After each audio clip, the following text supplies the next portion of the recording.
Das Flugzeug sieht ja langsam aus wie ein Flugzeug.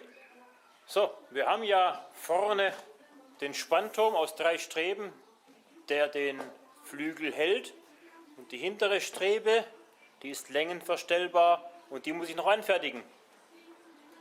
Die kommt hier hin, ja, läuft da unten in die Kugelpfanne im Rumpf. Das ist Tropfenrohr, das muss ich ziehen. Drüben in der Metallwerkstatt habe ich meine Tropfenrohrmaschine etwas umgebaut. Die muss ich jetzt umgestalten, das ist das nächste, was getan werden muss. Grundsätzlich, wie man Tropfenrohre zieht, wie man das selber machen kann, zeige ich euch in Folge 14 unserer Werkstattschau. Da könnt ihr gerne mal reinschauen, und